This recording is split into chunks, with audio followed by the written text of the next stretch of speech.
I'll draw your attention to the speech given on the 12th by the Honorable Prime Minister. मैं आपका ध्यान खींचना चाहती हूं, जब 12 तारीख को प्रधानमंत्री नरेंद्र मोदी का संबोधन था उसकी ओर। Supply chain reforms and how technology-driven systems should work, and also how the demography will have to benefit from it.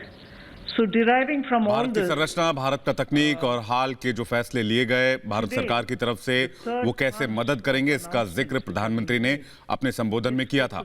on agriculture and allied activities, agriculture, fisheries, dairy, animal husbandry and कृषि क्षेत्र से जुड़ी तमाम ऐसी बातें हैं जो आज मैं आपको बताऊंगी। साथ ही पशुपालन, कृषि क्षेत्र, मछुआरों से जुड़ी हुई जो भी गतिविधियां होती हैं, मछली पालन जो व्यवस्था होती है, इन सब के बारे में आज जानकारी दी जाएगी। And of all those who are dependent on agriculture, nearly 85% of the operational holdings are held by small and medium-sized farmers, small and actually marginal farmers. That is also referred to in the economic survey of 2020. However, it always हमारे 85% जो किसान हैं वो इस क्षेत्र से जुड़े हुए हैं, कृषि क्षेत्र से जुड़े हुए हैं और वो छोटे किसान हैं, छोटे और मझोले किसानों में आते हैं। Crop pestilence. In spite of all that, Indian farmer has always stood up to the challenge, endured a lot, and made India reach certain global benchmarks. Very quickly, I'll tell you. हमारी प्रतिबद्धता भी है और हमारा लक्ष्य भी है कि भारत ग्लोबल बेंचमार्क सेट करे ताकि अंतर्राष्ट्रीय स्तर पर भारत एक मिसाल के रूप में सामने आए। It's also the second largest in global numbers, second largest in the production of sugarcane, in the production of cotton, groundnut, fruits, vegetables, and also in fisheries. India is also third globally placed in the production of cereals. So really, Indian farmers have really endured but made sure that his holdings may be small, but he would give us the highest yield. So today, we want to show you some of the slides also. Very quickly, without spending much time, I'll tell हमारा you what कृषि kind of बाजार बहुत बड़ा है, चाहे गन्ने से लेकर फल सब्जी तक हो। As you are aware, हमारा कृषि बाजार इतना ज्यादा बड़ा है कि किसान भाइयों को मदद के लिए हमारी प्रतिबद्धता हमेशा रहती है और दुनिया भर में हम सेकंड लार्जेस्ट हैं। दूसरा ऐसा बड़ा देश है जहां पर कृषि का बाजार बड़ा है। Marginal farm land holders that they almost concluded the Rabi crop harvest, and also many of the states have been successful in somehow pushing ahead with due procurement process. The crops have been largely procured in the wheat and the rice growing areas. The process is ongoing, but it goes to the credit of our rural population. So today, therefore, I'll also be showing you a slide a bit later on what we have done in the last 2 months to make sure that agriculture work was supported during the lockdown. Just the 2-month story. But otherwise, post that, I'd like to highlight what are we announcing today for supporting agriculture and allied activities. हमारी कोशिश है कि आज हम उन बड़ी बातों पर ध्यान से आपकी तरफ ध्यान खींचें जो कि कृषि क्षेत्र से जुड़ी हुई हैं और वो प्रमुख बातें जो अब तक सरकार की तरफ से किया गया है। Building better logistics and so on. So 8 of the 11 relate to such things where government allocates money, activities will be undertaken in such a way that very quickly we can ramp up on storage capacities, logistics and so on. The rest 3 चाहे today लोगों of the तक 11 पैसा मुहैया कराना हो, पैसों की उपलब्धता हो, उन लोगों तक स्टोरेज ये जानकारी देनी हो कि स्टोरेज कितना है भारत के पास और आगे कितना मददगार वो साबित होगा। इन सभी बिंदुओं पर हम चर्चा कर रहे हैं और हमने काम किया है कृषि क्षेत्र में। आत्मनिर्भर भारत अभियान में माननीय प्रधानमंत्री मोदी जी ने 20 लाख करोड़ का जो पैकेज दिया है उसके ही आज तीसरे दिन की मीडिया ब्रीफिंग में हम आपके सामने उपस्थित हैं और आज कृषि के ऊपर ज़्यादा बात करेंगे। कृषि अगर किसान केंद्रित नहीं होगी, किसान कल्याण के लिए नहीं होगी, तो मुझे लगता है अधूरा रह जाता है। शायद यही कारण है कि प्रधानमंत्री मोदी जी ने इसका नाम भी कृषि किसान कल्याण मंत्रालय जैसा रखा था।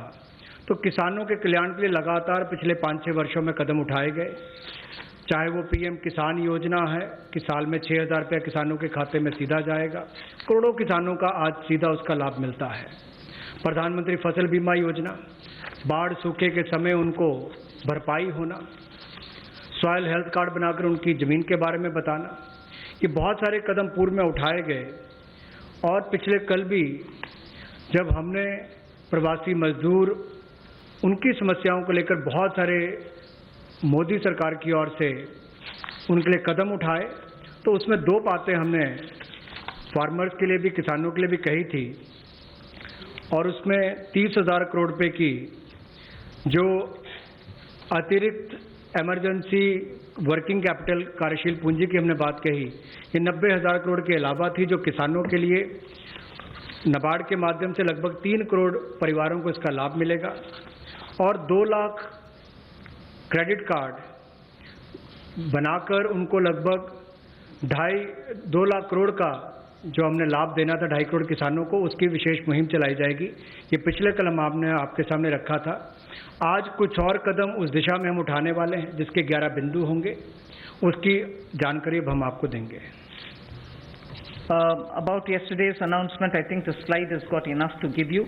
I'll straight go over to covering today's announcements, but linkage with the 2 steps that I had announced yesterday for the agriculture, for the farmers' welfare, for the additional emergency working capital requirements through NABARD, which we would be infusing, and also to make sure that 2 lakh crore credit will be available in the Kisan credit card.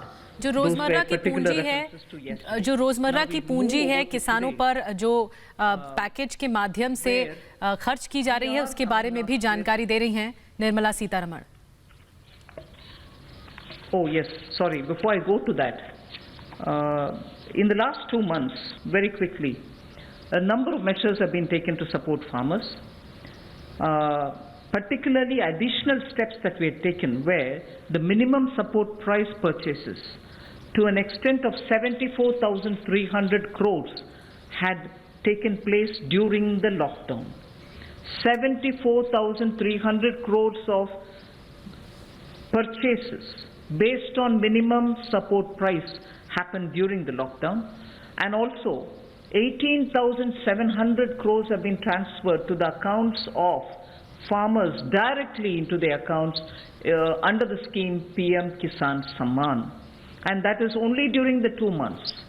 And then जानकारी दी जा रही है 74,300 करोड़ ये जो राशि है, इसके जरिए वो तमाम सुविधाएं किसानों तक पहुंचाई गई हैं कोविड-19 के इस पूरे इस काल में, कोरोना काल में, पिछले 2 महीने में, और 18,000 करोड़ से ज्यादा अकाउंट्स में ट्रांसफर हुए हैं।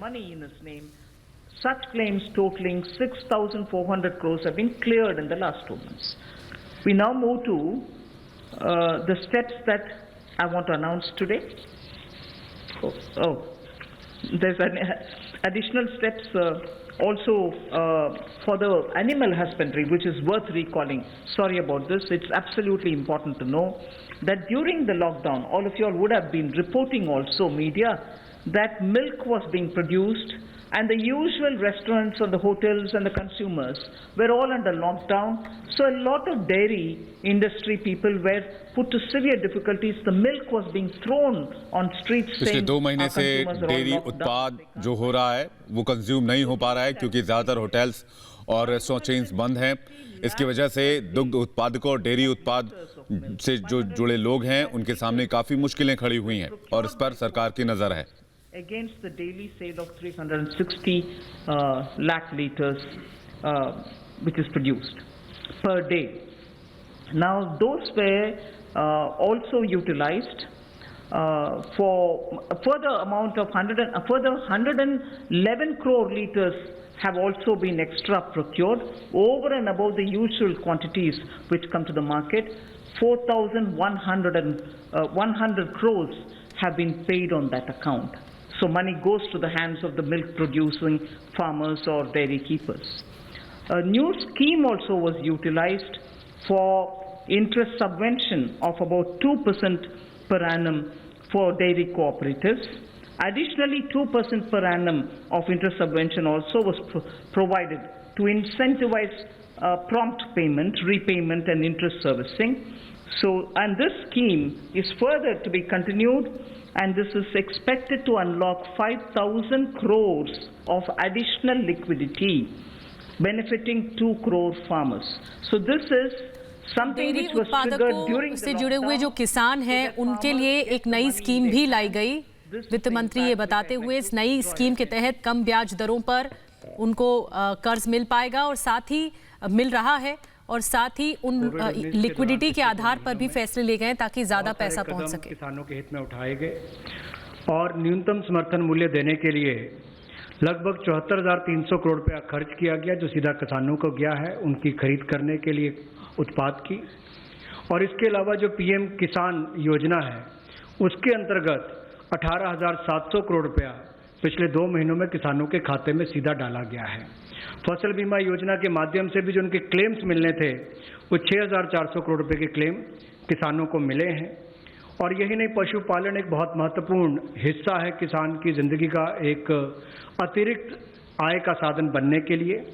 लेकिन दूध की खपत कम हुई और कुल 360 लाख लीटर दूध जो प्रतिदिन पहले वो खरीदते थे उसकी बजाय 560 लाख लीटर प्रतिदिन उन्होंने दूध खरीदा है, जिसके चलते कुल मिलाकर 5,000 करोड़ रुपए की एडिशनल लिक्विडिटी की जो मदद है वो 2 करोड़ किसानों को इस योजना के माध्यम से की गई।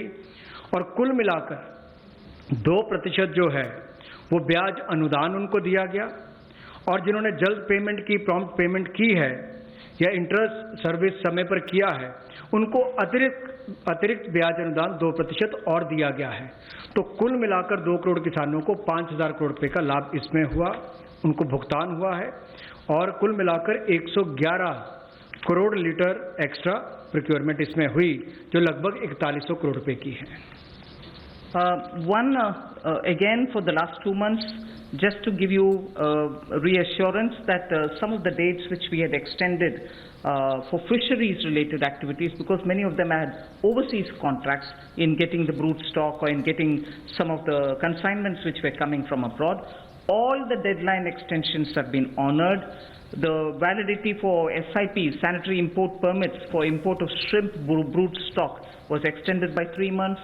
We have also condoned the delay of 1 month in the arrival of brood stock consignments, and for all the quarantine cubicles which were booked, but because of the delays, they were going to have to forfeit the monies that they paid. We allowed the rebooking at no extra or additional charge. All this has been respected, and also the verification of the documents for grant of NOC for quarantining has also been relaxed from 7 days to 3 days. So very many measures which will help shrimp farmers, marine farmers and also coastal farmers which were given the kind of extension because of the lockdown have all been कई ऐसे कदम उठाए गए हैं ताकि farmers को या किसानों को दिक्कतें ना हो, चाहे वो रजिस्ट्रेशन से जुड़ा हुआ कोई प्रक्रिया हो या फिर एनओसी से जुड़ी हुई प्रक्रिया हो, इन सबको आसान बनाया गया है ताकि इस कोरोना के समय में, संकट के समय में किसानों को दिक्कतें ना हो। Expiring on 31st March, they have been extended by another 3 months without any additional burden on them. So such operations also of the marine capture fisheries and aquaculture have also been relaxed to cover inland fisheries and hatcheries. पिछले 2 महीनों में 242 नई shrimp hatcheries को registration दी गई और जो rearing hatcheries जिनकी expiry 31 मार्च को हो रही थी उसको 3 महीने की एक्सटेंशन दे दी गई है। और बाकी ऑपरेशंस भी मरीन कैप्चरिंग के लिए जो थे उनको और एक्वाकल्चर के लिए जो रिलैक्सेशन देनी थी वो भी दी गई और जो 4 घोषणाएं हमने इनको लेकर पहले की थी उनको भी लागू कर दिया गया है मत्स्य पालन को लेकर। I go to today's announcements. The third tranche covering agriculture. First 8 steps are towards monies going for infrastructure capacity building.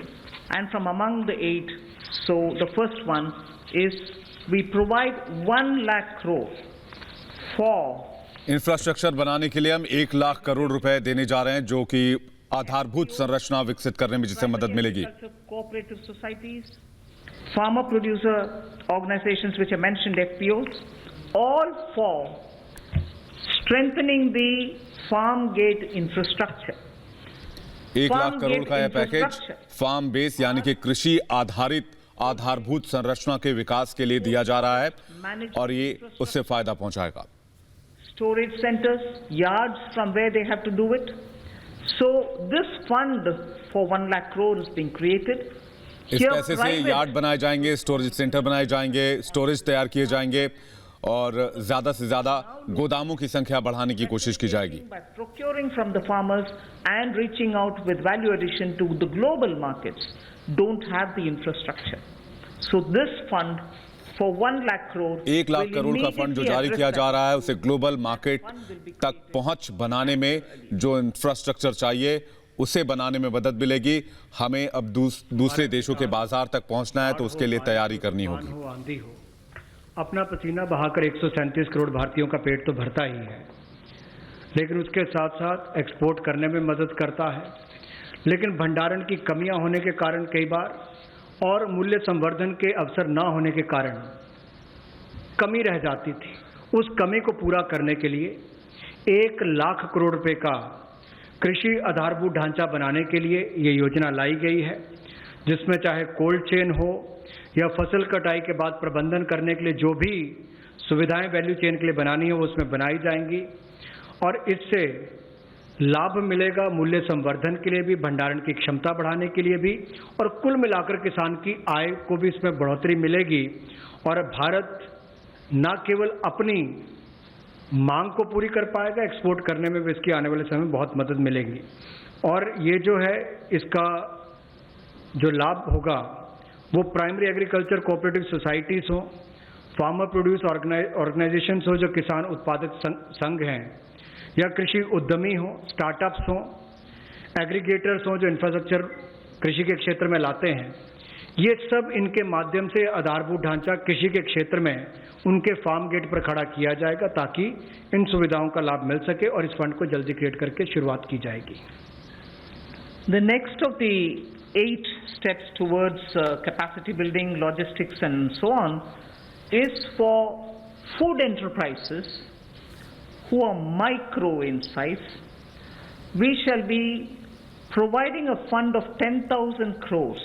It's a scheme which will get executed with a cluster-based approach. 10,000 crore उन संस्थाओं को दिए जा रहे हैं जो खाने की व्यवस्था में लगी हुई हैं और ये जो क्लस्टर आधारित संस्था हैं, जो पार्टनरशिप आधारित संस्था हैं, उन लोगों को ये राशि मुहैया करवाई जाएगी. Can have a global outreach, can reach out for global markets and build brands. They can create products of global standards and therefore marketing them globally will also be assisted through this fund.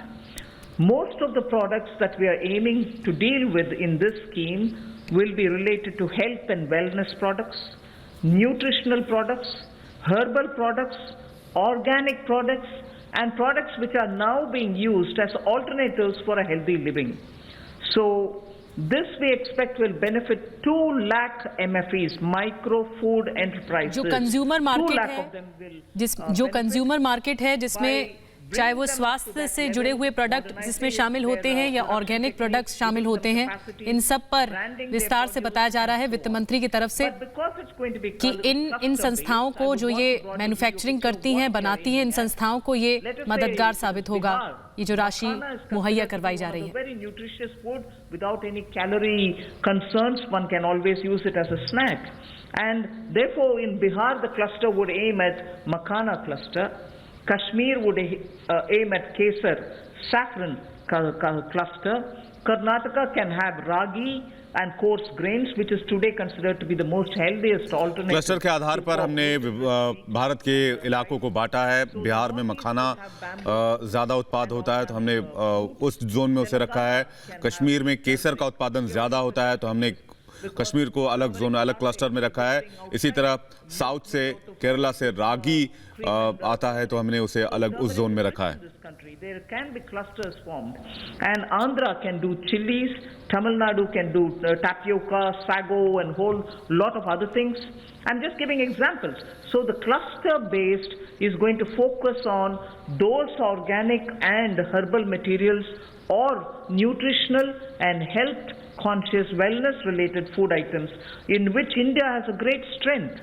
तो भौगोलिक आधार पर जिस भी राज्य की जो विशेषता है, जहां पर उत्पादन जो भी प्रोडक्ट ज्यादा होता है, उसे क्लस्टर में बांटा गया है ताकि लोगों तक सामान पहुंच सके, चाहे वो कश्मीर से केसर पहुंच सके और केरल से जो उत्पादन होता है तमाम चीजों का, चाहे वो दक्षिण भारत से रागी का उत्पादन होता है, ये सब लोगों तक पहुंच सके। States which are rich in forestry produce, minor forestry produce, we can also have a cluster which will also benefit them. माननीय प्रधानमंत्री जी ने लोकल के लिए वोकल और लोकल से ग्लोबल, ये अपने आत्मनिर्भर भारत के पूरे उस दिन के संबोधन में देश के सामने बात रखी और उसी दिशा में एक और ये बड़ा कदम है कि किस तरह से असंगठित क्षेत्र के हमारे जो सूक्ष्म खाद्य संस्करण इकाइयां हैं उनको संगठित किया जा सके, उनकी टेक्नोलॉजी अपग्रेडेशन की जा सके, तकनीकी उनको जानकारी दी जा सके, ब्रांड बनाने में, मार्केटिंग करने में उनको लाभ मिल सके। और इसी कार्य के लिए सूक्ष्म खाद्य संस्करण इकाइयों के लिए 10,000 करोड़ रुपए की योजना हम ये लेकर आए हैं, जो क्लस्टर बेस्ड अप्रोच होगी। लगभग 2 लाख ऐसी सूक्ष्म खाद्य संस्करण इकाइयों को इससे लाभ मिलेगा। जब 2 लाख को मिलेगा तो समझ लीजिए लाखों लोग जिससे जुड़े उनको भी रोजगार, स्वरोजगार के अवसर मिलेंगे और आय के साधन भी बढ़ेंगे। तो किसानों के लिए एक बड़ी बात ये होगी। क्लस्टर बेस पे हमने इसलिए कहा कि मान लीजिए कश्मीर में केसर है, नॉर्थ ईस्ट में बैम्बू शूट्स हैं, आंध्रा में चिल्ली है, उत्तर प्रदेश का आम है, तमिलनाडु का टर्मिक है, ऐसे बिहार का मखाना हो। तो इस सब बातों को लेकर, यानी कि सभी राज्यों को तो आज नहीं कह सकते, लेकिन हर जगह जहां जहां जो क्लस्टर अप्रोच बनाई जा सकती है, इसके माध्यम से इनकी टेक्नोलॉजी अपग्रेडेशन भी होगी, मार्केटिंग ब्रांडिंग भी होगी, आय के साधन भी बढ़ेंगे। उस दिशा में बढ़ने के लिए 10,000 करोड़ रुपया इसके लिए प्रावधान किया गया है।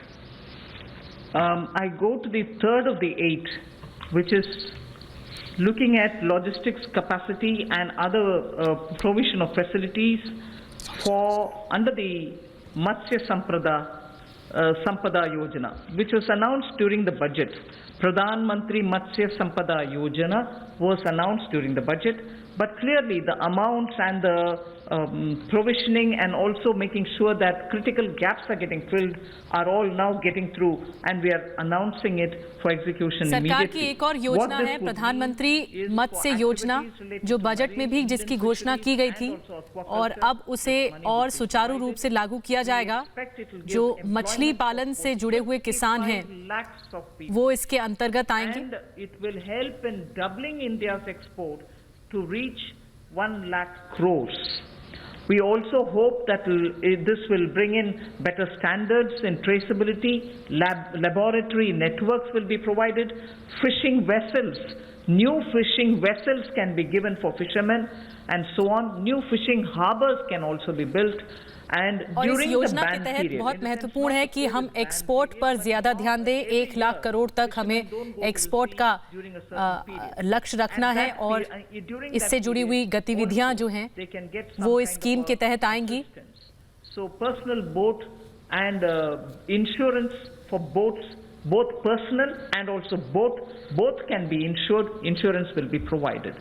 So this we expect will lead to additional fish production of about 70 lakh tons over the next 5 years. Now everywhere, as I go on, I've done about 3 now, I'll go to 4th, 5th and so on. Everywhere, the underlying principle is to empower people, give them resources so that they can produce for themselves and have a livelihood for themselves rather than go only on entitlements. Where entitlements are due, yes, they will be given. But largely, our focus is making sure India stands up on its own. India is able to be helped to stand up on its own, in turn generate more jobs and so on. So you find a lot more. मछली पालन से जुड़े हुए उद्योग हों या मछली पालन से जुड़े उत्पादक हों, उन सभी के लिए ये स्कीम मददगार साबित होगी ताकि आत्मनिर्भर भारत की तरफ कदम बढ़ सके। 2.5 करोड़ किसानों के लिए किसान क्रेडिट कार्ड के माध्यम से 2 लाख करोड़ रुपया देने की बात कही थी, तो उसमें मछुआरे और पशुपालकों की बात भी कही थी। उसी दिशा में आज एक और बड़ा कदम है, प्रधानमंत्री मत्स्य संपदा योजना। इसके माध्यम से इसके लिए हमने 20,000 करोड़ रुपए का ये योजना लेकर आए हैं और इसमें जो कमियां थी पूरी वैल्यू चेन में उसको पूरा करने का एक प्रयास है ताकि हमारे मछुआरे भाई बहन इनको समुद्री और अंतर्देशीय मत्स्य पालन में इनका सम्मिलित विकास हो सके और उसको बल मिले। 11,000 करोड़ रुपया इसके लिए समुद्री और अंतर्देशीय मत्स्य पालन के लिए, एक्वाकल्चर की गतिविधियों के लिए मिलेगा और 9,000 करोड़ रुपया इसके आधारभूत ढांचे के विकास के लिए, चाहे वो फिशिंग हार्बर हो, कोल्ड चेन हो, मार्केटिंग की सुविधा हो, मंडियों की बात हो, इस सब के लिए उनको 9,000 करोड़ रुपए का प्रावधान किया जाएगा। और इससे हमारी जो फिश प्रोडक्शन है, मछली का उत्पादन है, वो भी अतिरिक्त जो होगा, अतिरिक्त मछली उत्पादन जो होगा वो 70 लाख टन अगले 5 वर्षों में होगा। 55 लाख लोगों को इससे रोजगार मिल पाएगा और 1 लाख करोड़ रुपए का एक्सपोर्ट होगा जो लगभग दुगना हो जाएगा। तो आप कल्पना कीजिए कि आने वाले वर्षों में कितना लाभ रोजगार और एक्सपोर्ट यानी कि निर्यात के लिए भी इस योजना के माध्यम से मिलेगा। We move next to the 4th item of the 8 which I propose to put before you. This is very much just to refer to what from January 20, Pradhan Mantri ji has been looking at the foot and mouth disease of animals. Many of our animals, because they have not been vaccinated, suffered from this foot and mouth disease, as a result of which many of our milk-related producers or dairy or even animals which get infected could not be coming over to the markets. So farmers or animal keepers had a lot of suffering. So in order that we ensure 100% जो अगला कदम है, चौथा कदम है, 8 कदमों के बारे में बताएंगी वित्त मंत्री। चौथा कदम पशुपालन से जुड़े हुए उद्योगों के बारे में है, जो किसान पशुपालन से जुड़े उद्योग पर ध्यान दे रहे हैं, उनके बारे में घोषणा की जा रही है। For a country of that size with one of the largest stock of animal with us, FMD has to be eradicated. Therefore, till date, beginning January, in spite of the lockdown difficulties, 1.5 crore cows and buffaloes have been tagged and they have been vaccinated. So traceability can be established. Why am I saying this? पशुओं को vaccinated किया गया है जब से lockdown शुरू हुआ है, क्योंकि पशुओं में भी बीमारी फैलने का खतरा रहता है, इसलिए सरकार इस दिशा में तेजी से कदम उठा रही है। In the green zones, at least, this work shall continue with great speed. This forms the basis for my next slide, which pertains to animal husbandry and the money which is being allowed for that building of capacities in animal husbandry. देखा जाए तो दुनिया भर में भारत में सबसे ज़्यादा पशुधन वाले देशों में से एक हैं हम, और गाय हो, भैंस हो, भेड़, बकरी, सुअर हो, ऐसे 53 करोड़ जो पशुओं का, जो एनिमल्स की बात करते हैं, उनके लिए टीकाकरण करने की योजना हम लेकर आए हैं, जिसके ऊपर लगभग 13,343 करोड़ रुपया खर्च होगा। और जो आम भाषा में कहा जाता है कि मुंह पका खुर पका रोग मुक्त हम इनको करेंगे, मुंह पका खुर पका रोग मुक्त हम इनको करेंगे, ऐसे 53 करोड़ पशुओं को इससे निजात मिलेगी। 13,343 करोड़ रुपया इसके ऊपर खर्च होगा। ये फुट एंड माउथ डिसीज से उनको मुक्ति मिलेगी। इससे हमारे प्रोडक्ट्स की अंतर्राष्ट्रीय स्तर पर भी और मांग बढ़ेगी और स्वीकार्यता बढ़ेगी, और इससे हमारे दूध उत्पादन में उसमें भी बढ़ोतरी होगी और पशुओं को भी एक अच्छा जीवन जीने का अवसर मिलेगा। And if we've created such healthy vaccinated animals whose traceability is high, and we ensure that the ground is very well laid, animal husbandry, particularly dairy sector, can now really take the advantage of this kind of a activity which Government of India has done. Therefore, 15,000 crores will be spent for dairy infrastructure.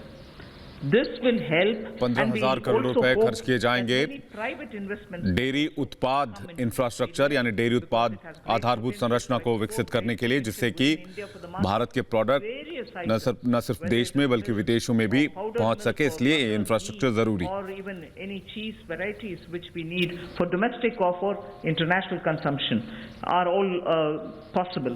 So we aim to support private investment also in dairy processing, value addition, and also for cattle feed infrastructure. Cattle feed is a potential area not just for India. Export of cattle feed also has a lot of scope. And therefore, Animal Husbandry Infrastructure Development Fund of 15,000 crores is being established, and that can work as, as an incentive. We can also give incentives for establishing of plants, industrial plants for export of niche products, like the way I said, cheese or processed milk or milk powder or cream. Such units will have to be established which are scientifically done and standards can be established. So Government of India will also give incentives for such plants which will get established in India, where you have healthy animals, vaccinated animals, good milk being available. So dairy industry. पशुपालन में भी देश के किसान पीछे नहीं रहे, लेकिन आधारभूत ढांचा वहां पर भी सुधरे, और इसीलिए पशुपालन सेक्टर में बुनियादी ढांचा के लिए ये विकास फंड बनाया गया है, जिसको animal husbandry infrastructure development fund कहा गया। 15,000 करोड़ रुपए का प्रावधान इसमें किया गया है, ताकि जो दूध उत्पादन होता है उसकी प्रोसेसिंग करने के लिए इंडस्ट्री लग सके, मूल्य संवर्धन उसमें हो सके, वैल्यू एडिशन हो सके, और जो पशु चारे के लिए प्लांट्स हैं, कैटल फीड प्लांट्स हैं, वो भी बन सके, उसका इंफ्रास्ट्रक्चर भी खड़ा हो सके, ना केवल अपनी आपूर्ति के लिए, स्थानीय मार्केट के लिए, बल्कि एक्सपोर्ट करने के लिए भी इसमें बहुत अवसर मिलेंगे। इसके लिए 15,000 करोड़ रुपए का फंड ये पशुपालन सेक्टर के बुनियादी ढांचे के लिए दिया गया है। I move from here to the sixth point of the 8. आज के छठे बिंदु की ओर अब मैं रुक करना चाहूंगी। There is a National Medicinal Plants Board. 4,000 crores of rupees is getting allocated for this purpose. This board has already supported 2.25 lakh hectares of area under cultivation for medicinal plants. We think greater 10 lakh, up to 10 lakh hectares will also be brought in for herbal cultivation in the next 2 years with an additional outlay of with an outlay of 4,000 crore, which is what I'm announcing now. And this will help generate at least 5,000 crores of income for those farmers who are engaged in this cultivation. Additional extents are also being औषधीय पौधों और उसकी देखरेख और उसकी किसानी के लिए 4,000 करोड़ रुपए का फंड दिया जा रहा है। ये फंड उन जमीनों के लिए होगा जहां पर औषधीय पौधे लगाए जाएंगे और उनकी खेती की जाएगी। ये उससे जुड़े किसानों को मदद पहुंचाएगा। They can be herbal and medicinal plants grown so that it can benefit the local farmers. And these medicinal and herbal plants are now in great demand globally also. So this board will undertake about 800 hectares of area, which will form a corridor along both the sides of River Ganga for growing of herbal and medicinal plants. 800 एकड़ की ज़मीन भी मुहैया करवाई जाएगी उन किसानों को जो औषधीय अनुसंधान कल्टीवेशन से जुड़े हुए कार्य में हैं। उन सभी किसानों को फायदा होगा। 4,000 करोड़ रुपए का प्रावधान इस प्रोजेक्ट के माध्यम से किया जाएगा और 10 लाख हेक्टेयर में इसकी खेती हो पाएगी, इसकी कल्टीवेशन होगी। 10 लाख हेक्टेयर लगभग 25 लाख एकड़ के बराबर है और इससे 5,000 करोड़ रुपए की आय किसानों की होगी। और यही नहीं, जन औषधि का बहुत महत्व भी है और कहीं ना कहीं मेडिसिनल प्लांट्स ने इस कोविड-19 के समय में भी दिखाया है कि कैसे हमारे ट्रेडिशनल ये मेडिसिनल प्लांट्स आज भी बहुत काम सबके आए हैं। तो इसमें और जितनी आगे बढ़ने का अवसर मिलेगा उसका लाभ होगा। रीजनल मंडीज भी इसके लिए उसका नेटवर्क तैयार किया जाएगा और गंगा के किनारे भी ऐसे हजारों एकड़ में इसको प्लांटेशन की ड्राइव भी चलाई जाएगी। I move to the 7th of the 8 items which I want to speak about today. This is a small matter but of great eco significance, and it's going to help in agriculture in the future also. As it is in the Western world, we hear a lot of people speak how the disappearing population of the bee, the honey bee, has led to crops now suffering for want of pollination agents. So cross-pollination, through which happens through bees, don't happen that much like before. As a result, beekeeping is an initiative which is recognized globally. It is an amount, but it has, की देखरेख की बात कह रही हैं निर्मला सीतारमण। वित्त मंत्री 7वां ऐलान करने जा रही हैं जिसमें मधुमक्खियों के जो देखरेख के लिए किसान इस उद्योग में हैं और खेती किसानी करते हैं, साथ में मधुमक्खियों की देखरेख भी करते हैं, उनके लिए ऐलान है। Can then produce ghee also. Importantly, I'd like to draw your attention, in India today, wax for all purposes, edible, medicinal purposes are being imported. Even that import of wax can be stopped. It may not be a big item like crude oil, but it is certainly important that the country will have to have its pollination agents as much as give jobs for the rural women and beekeepers of wax के लिए यानी कि मोम के लिए अभी भी भारत विदेशों पर निर्भर है। हम वैक्स यानी कि मोम आयात करते हैं जिससे रोका जा सकता है। हम ये ऐसी कोई ज़रूरी सामान नहीं जैसे कि क्रूड ऑयल होता है, हम इसे रोक सकते हैं और हम इसका निर्माण भारत में कर सकते हैं। Which will include marketing, which will include value addition, which will include post-harvest facilities for the beekeepers. मधुमक्खी पालन को बढ़ावा देने के लिए 500 करोड़ रुपए की ये योजना लेकर आए हैं और इसके माध्यम से 2 लाख से ज़्यादा मधुमक्खी पालकों को उनकी आय में वृद्धि होगी और उपभोक्ताओं को बेहतर शहद भी मिलेगा। और यही नहीं, इसके माध्यम से ग्रामीण क्षेत्र के लिए कृषि आधारित जो मधुमक्खी पालन, ये उनका आय का एक अतिरिक्त साधन भी होगा। जो हमारे किसान हैं उनके लिए भी एक अवसर है। लोकल से ग्लोबल, उस दिशा में भी इसका एक बहुत बड़ा कदम हो सकता है कि ना केवल लोकल मार्केट के लिए, इसको निर्यात के लिए भी एक बड़े अवसर के रूप में देखा जा सकता है।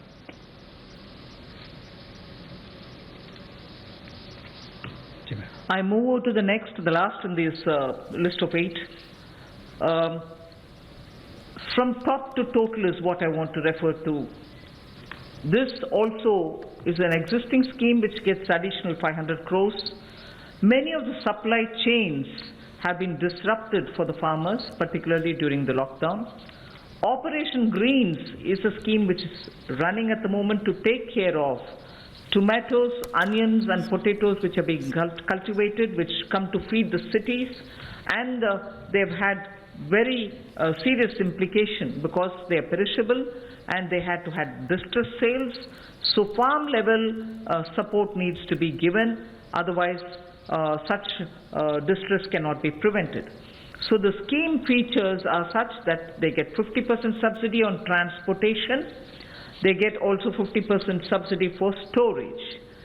This is a pilot which we extend for the next 6 months. It will be expanded and also be extended once the pilot phase is cleared. But this is something which has been given an accent now post the lockdown, because during the lockdown vegetables were perishing, cities were wanting to have it, logistics affected. जो भी किसान सब्जी उत्पादन में जुड़े हुए हैं और जो थोक में भी सब्जियां देते हैं, उनके लिए घोषणा है किया गया है। ये पहले अगर देखा जाए तो टमाटो, ऑनियन और पोटैटोज के लिए दी जाती थी कि आपके लिए टमाटर, प्याज, आलू, इनके लिए प्रावधान था, लेकिन अब इसको बाकी सबके लिए भी संकट की घड़ी में, जब कोविड-19 के समय, इसको 6 महीने के लिए एक पायलट के रूप में देखा जाएगा और इसकी सफलता को देखकर इसको आगे और बढ़ाया जा सकता है। यही नहीं, इससे बल ये मिलेगा कि जो खाद्य पदार्थ नष्ट हो जाते थे, खरीदे नहीं जाते थे, या किसान को दबाव में आकर कम मूल्य पर बेचने पड़ते थे, तो उसकी कमाई भी उससे कम होती थी और नुकसान भी होता था। अब इससे किसान को लाभ मिलेगा और न केवल इसको टमाटर, प्याज और आलू तक सीमित रखा गया है, बाकियों को भी, इसको बाकी फल और सब्जियों को भी इसके अंतर्गत लाया गया है। इसमें 50% सब्सिडी जो है वो माल भाड़े पर यानी कि ट्रांसपोर्टेशन पर दी जाएगी और 50% सब्सिडी जो है वो स्टोरेज, अगर भंडारण करना होगा तो उसके लिए, इंक्लूडिंग कोल्ड स्टोरेज, यानी कि कोल्ड स्टोरेज में भी रखना होगा तो उसके लिए भी 50% सब्सिडी इसमें दी जाएगी, ताकि वो अच्छे दाम पर समय आने पर बेच सके। I move over to speaking about the governance and administrative reform related matters now. There are 3 of them, and I go to the first one, which relates to Essential Commodities Act. The Essential Commodities Act is an act which exists from 1955. 1955 से essential commodity act exist कर रहा है, उसके बारे में बताने जा रही हैं वित्त मंत्री। Promulgated during those days where food shortages were common. Indian farmers were trying to produce but not adequately because of the agricultural impetus which was needed was just then beginning to be given. But however, when in 1955 it was passed, and subsequently also we had lived in days of shortages. Now what is happening is farmers are producing, there's abundance of crop. This abundance of crop sometimes also leads to issues because they would want to export. We don't permit them to export because we want to be sure that India. वित्त मंत्री बता रहे हैं कि 1955 से जरूरी उत्पादों से जुड़ा कानून तो बना है, लेकिन हमारे किसानों को इसमें कई तरह के संघर्ष करने पड़ते हैं। कई बार उत्पादन ज्यादा हो जाता है, अबंडेंस हो जाता है उन उत्पादन का, और उसके बाद वो वेस्ट की तरफ भी जाता है। लेकिन हम इस तरह की नीति बना रहे हैं ताकि किसानों का जो भी उत्पादन हो वो खराब नहीं जाए। Will be completely deregulated, and therefore, unless there's an extraordinary situation, there will not be a requirement to invoke this Essential Commodities Act. Stock limits to be imposed will be imposed only under exceptional circumstances such as national calamities or famine, or if there is a huge surge in prices. Otherwise, there is no need for invoking it. So to that extent, limited to that extent, we would like to amend the Essential Commodities Act. No such essential commodity act में संशोधन करने जा रही हैं। 1955 का ये act है जिसमें कई प्रावधान हैं, इसमें किसानों को भी कई तरह की संघर्ष का सामना करना पड़ता था, उसमें बदलाव, उसमें संशोधन किया जा रहा है। Even his premises are raided and whole lot of explanation is asked for. Even for food processing industry it becomes a problem. So no stock limit shall apply to processors or value chain participants or subject to the installed capacity. If they keep a certain quantity, that should be all right. Beyond the capacity is a different issue. So any exporter also will be given that facility so that export demand is not affected. Farmers तो निर्यातकों के लिए इसमें प्रावधान होंगे। जो निर्यात कर रहे हैं उनके लिए स्टॉक लिमिट फिलहाल नहीं तय की गई है, क्योंकि स्टॉक लिमिट तय करने के लिए फिर एक अलग तरह की चुनौतियां होती हैं, निर्यात पर असर पड़ता है। तो इसीलिए इस कानून में निर्यातकों के लिए फायदा पहुंच सकता है बढ़ाने के लिए, ताकि किसान को और ज्यादा दाम अच्छे मिल सके। इसके लिए उस कानून में बदलाव लाया जा रहा है जो 1955 से है, इसेंशियल कमोडिटीज एक्ट, आवश्यक वस्तुओं के लिए जो बनाया गया था। कहने के लिए इसमें बदलाव होगा, लेकिन जैसे एमएसएमई की परिभाषा में बदलाव करके एक बहुत बड़ा बदलाव उस क्षेत्र में आया है, उसी तरह से इस बदलाव से किसानों की आय में बढ़ोतरी की बहुत सारी संभावनाएं बढ़ जाती हैं, जो कहीं ना कहीं उसको कम दाम पर बेचने के लिए एक तरह से रुकना पड़ता था, कई और इसके नुकसान भी होते थे। अब उसके लिए भी इसमें अवसर निकल कर आएंगे, जिससे आपके तिलहन की बात हो, दलहन की बात हो, प्याज हो, आलू हो, ऐसे या सीरियल्स की बात हम की जाए, इन सब में इनको अवनियमित किया जाएगा, डीरेगुलेट किया जाएगा, जिससे कि किसानों को लाभ मिल सके। और अगर 100% वृद्धि खुदरा दाम में होती है जो हॉर्टिकल्चर के प्रोड्यूस हैं, या 50% की वृद्धि होती है जो गैर नाशवान पदार्थ हैं, नॉन पेरिशेबल हैं, तो उस समय में कदम उठाए जा सकते हैं। ऐसे एक्सेप्शनल सर्कमस्टांसेस होते हैं तो उस समय में, और जो लोग फूड प्रोसेसिंग में हैं उनके लिए ऐसी कोई स्टॉक लिमिट ना हो जिससे कि उनके कामकाज में भी कोई प्रभाव ना पड़े और वैल्यू चेन में भी कोई उसका नुकसान ना हो, और निर्यात करने वालों को भी कहीं पर दिक्कत ना आए। We move to the second. लेकिन राष्ट्रीय आपदा और सूखा ऐसी कोई परिस्थितियां आती हैं तो उस समय में सरकार समय समय पर कदम उठा सकती है। Thank you. Sorry. I move to the next, the second of the three reforms. This is related to farmers and farmers getting adequate choice to sell their produce at an attractive price. We shall bring a central law so that farmers will be able to have the choice to sell his produce at an attractive price. He has no barriers in interstate trade. So the interstate trade at the moment is restricted. It should be barrier free. We also want to make sure that जो किसान अंतर्राज्यीय व्यापार करते हैं और अपने उत्पादन को दूसरे राज्यों में बेचने का प्रयास करते हैं, उनके लिए रिफॉर्म लाया जा रहा है ताकि अट्रैक्टिव प्राइसेस पर वो अपने उत्पाद को बेच सकें, उनको फायदा पहुंच सके। And this restriction has been one of the reasons why he is not able to find a fair price. Whilst I'll just give you one comparison, no other producer of any other produce in the manufacturing sector, for instance, is compelled to have to sell to only a certain set of licensees. Why should only farmers be restricted in selling his produce to only some licensees and not be open to sell it to whoever he wants to sell? So we want to give farmers कई तरह की पाबंदियां किसानों के साथ आती हैं, कई तरह की मजबूरियां आती हैं जिसकी वजह से किसानों को वो उचित दाम नहीं मिल पाता अपने ही उत्पादों का। हम ऐसी नीति पर विचार कर रहे हैं ताकि किसानों को अपने उत्पाद का सही दाम मिल सके। जहां किसानों की आय दुगना करने के लिए मोदी जी की सरकार ने संकल्प लिया है, वहीं पर ये कदम उस दिशा में उठाए भी जा रहे हैं ताकि किसान या कृषि क्षेत्र एक अकेला ऐसा देखा जाता है जहां पर लाइसेंसी जो है उन्हीं को उनको सामान बेचना है, एपीएमसी के माध्यम से बेचना है, जिनके पास बाकी लाइसेंस है वहां तक सीमित रहना है, जबकि बाकी क्षेत्रों में ऐसा होता नहीं है। किसान को भी बेहतर दाम मिल पाए और अंतर्राज्यीय व्यापार भी इससे उनका हो आने वाले समय में, उसमें भी कोई दिक्कत ना आए।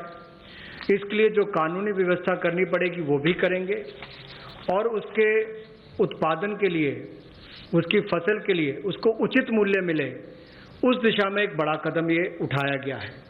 और मुझे लगता है कि जो पिछला हमने एसेंशियल कमोडिटीज एक्ट की बात कही और अभी इस कदम की बात कर रहे हैं, जो एग्रीकल्चर मार्केटिंग रिफॉर्म्स की बात कर रहे हैं, इसमें बदलाव लाने की बात कर रहे हैं, इनसे बहुत बड़ा बल किसानों को मिलने वाला है। इस देश के करोड़ों किसान जिनको बेहतर आमदन हो सकती है इन बदलाव के कारण।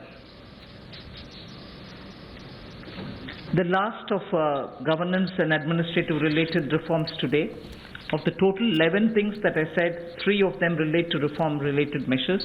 The third is we find that farmers do not have a standard mechanism which can be enforced for him to get a predictable price, a predictable sale of his produce, even before he starts sowing. So at the time of sowing, he goes in with uncertainties, he sows. किसानों को अपना उत्पाद बेचने के लिए uncertainty का, यानी कि ज़्यादातर समय प्रेडिक्शन आधारित उनकी वस्तुओं की कीमत लगाई जाती है। इसमें कोई सर्टेनिटी, कोई निश्चितता नहीं होती है, और इसे सुनिश्चित करने के लिए हम एक नए मैकेनिज्म पर काम कर रहे हैं, which is obtainable prior to his sowing, well before every season. If he can be given a certain kind of a assured price return quantity, it will lead to a lot of fairness for the farmer. So we want to bring in a facilitative legal framework. Government of India will move in that direction to enable farmers for engaging with processors, food processors for instance, aggregators, large retailers and exporters, so that they will be able to fix their own fair price, be sure that he can certainly export, and also in the किसानों को अपना उत्पाद बेचने के लिए सरकार कई तरह के विचारों पर काम कर रही है। एक्सपोर्टर्स के साथ, जो बड़े रिटेलर हैं उनके साथ, एक साथ कई दरवाजे सरकार किसानों के लिए खोलने की कोशिश कर रही है, उस दिशा में काम कर रही है, जिससे जो किसान का उत्पाद है उसे सही कीमत मिल सके, वो अपनी उत्पाद की सही कीमत तय कर सके। He should have well in advance an assurance of how much he would get for his crop, what is going to get sold, and what standard is he expected to produce. A legal framework is what we'll work at. किसानों के लिए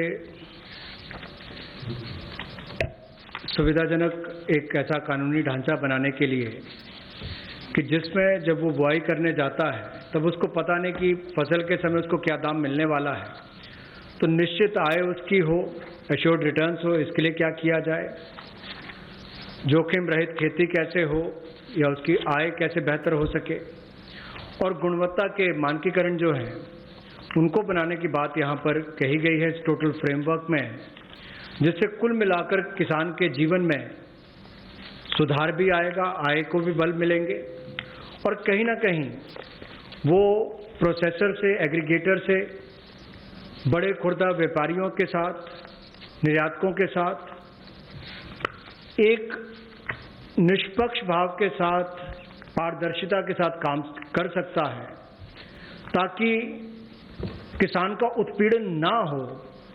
इस दिशा में कदम उठाया गया कि उसको एक ऐसा फ्रेमवर्क बनाकर दिया जाए कि कोई भोले भाले किसान का उत्पीड़न ना करे, भोले भाले मेहनती किसान का उत्पीड़न ना हो। उस दिशा में ये जोखिम रहित ऐसा कानून बनाकर दिया जाएगा ताकि उसको आय के साधन भी मिले, निश्चित आय भी मिले, और उसका उत्पीड़न भी ना हो। उस दिशा में कदम उठाए जाएंगे। रिफॉर्म्स उस दिशा में ये कदम है।